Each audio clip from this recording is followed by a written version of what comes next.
Hello नमस्कार, मैं doctor Surendra खंसली ज्योतिष आचार्य ज्योतिष की इस नई श्रृंखला में आपका स्वागत करता हूं। दोस्तों, आज बात करने जा रहे हैं हम सिंह राशि की। सिंह राशि पांचवी राशि है और राशि चक्र की एक महत्वपूर्ण राशि भी है। इसलिए मैं ये कहना चाहूंगा कि जो सिंह राशि है इसमें अभी कुछ एक नई चीज होने वाली है और वो है शनि की ढैया।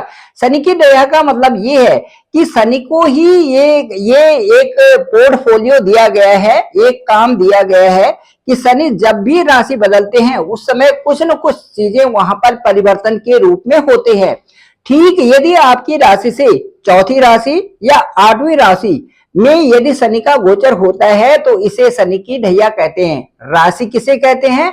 राशि को जब जन्म के समय में जो पूर्वी क्षितिज पर जो नक्षत्र होता है और उस नक्षत्र के अंतर्गत जो और नक्षत्र होते हैं नवचरण वाले, उससे एक राशि बनती है।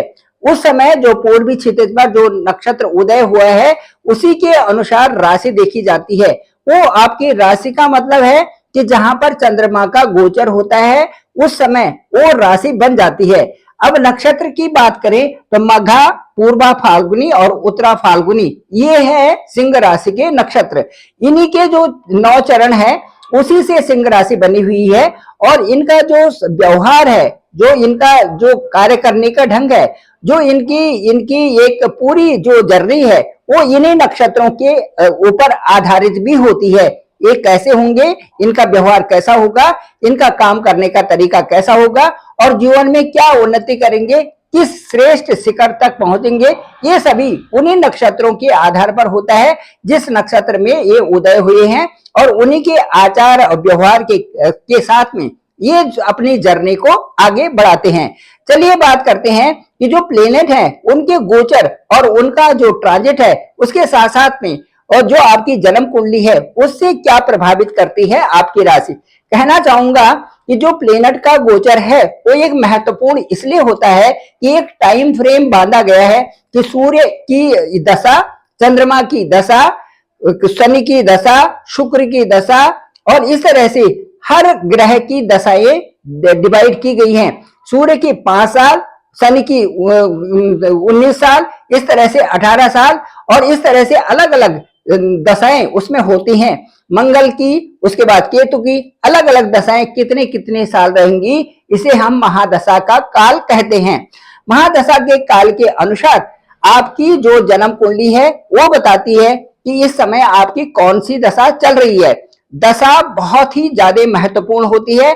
उसके साथ साथ में सूर्य कुंडली के हिसाब से हम वार्षिक फल बनाते हैं और चंद्र कुंडली के हिसाब से हम हर दिन के पंचांग के अनुसार आपकी हर दिन का प्रेडिक्शन करते हैं। चलिए अब मैं बताता हूं कि जो शनि की ढैया है वो अनुकूल या प्रतिकूल कैसे रहेगी सिंह राशि वालों के लिए। चलिए देखते हैं। ठीक जो शनि का गोचर है आपकी राशि से चंद्र कुंडली के हिसाब से ठीक अष्टम में शनि का गोचर होने जा रहा है 29 मार्च 2025 को। यहाँ पर 5 ग्रहों का योग भी बन रहा है। उस समय रहेगा ये 29 जो मार्च है 2025 को, उस समय ये मार्च के महीने में पंचग्रही योग यहाँ पर देखा जाएगा। राहु भी, शनि भी यहाँ पर रहेंगे। थोड़ा उतार चढ़ाव वाली स्थिति जरूर रहेगी शुरुआत में 29 मार्च 2025 से और 18 मई 2025 तक।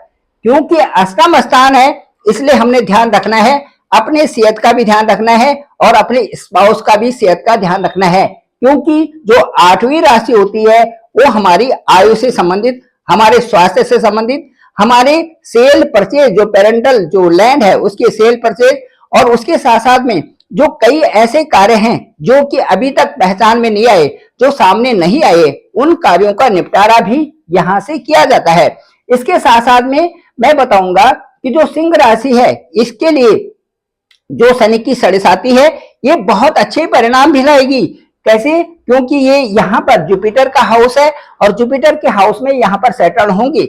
जिस हाउस में सैटर्न जाते हैं उस स्थान में जो लंबित कार्य होते हैं वो पूर्ण होंगे। लंबित कार्य का मतलब ये है यदि आपके साथ में कोई भी पुराना यदि केस चल रहा है वो सॉल्व होगा। यदि आपके साथ में पुरानी कोई ऐसी जो समस्याएं चल रही हैं उनका सॉल्व वहां पर होगा और कई सारी चीजें वहां पर सॉल्व होने के पूरे आसार बनते हैं। इसके साथ साथ में केवल स्वास्थ्य का ध्यान रखना जरूरी होता है, क्योंकि आपकी राशि से ठीक अष्टम में शनि का गोचर होने जा रहा है। इसके साथ साथ में मैं ये बताऊंगा कि जो 10th हाउस है वो आपका बहुत अच्छा इसलिए है कि वहां पर जुपिटर का गोचर है और जुपिटर वहां पर रहेंगे 14 मई 2025 तक यहीं पर रहेंगे।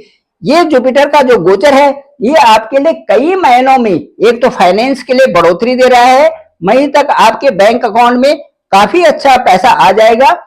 हर महीने आप चेक कर सकते हैं, ये इंक्रीजिंग वे में आपका बढ़ने वाला है। इसके साथ साथ में जो आपका सुख स्थान है इसमें वृद्धि होगी, मई तक बहुत अच्छी इसमें देखी जा सकती है। उसके साथ साथ में जो ऋण रोग और शत्रु है ये भी आपके कम होंगे। इसके साथ मैं बताना चाहूंगा कि जो उसके बाद भी जो मई के बाद भी जो बृहस्पति का गोचर होगा वो आपके लाभ स्थान में होगा। ये संपूर्णता से आपके लिए बहुत अच्छा है और यहां से जो बृहस्पति की दृष्टि होगी वो आपकी सीधे एक तो पराक्रम भाव को बढ़ाएगी, आपके संतान भाव की चिंता दूर होगी, पढ़ने पढ़ाई लिखाई जो एजुकेशन है वो ठीक होगी।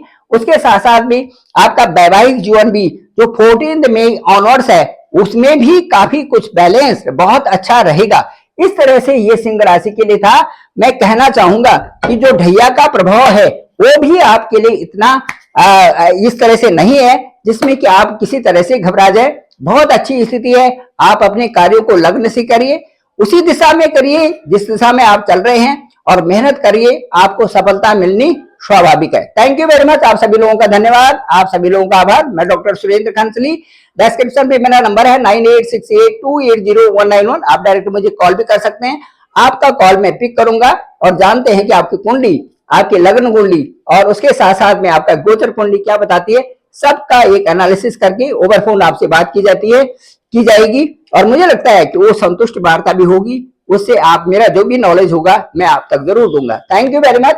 मेरे इस चैनल को आप जरूर सब्सक्राइब करिए, सभी लोगों तक भेजिए ताकि सबको इसकी जानकारी हो सके।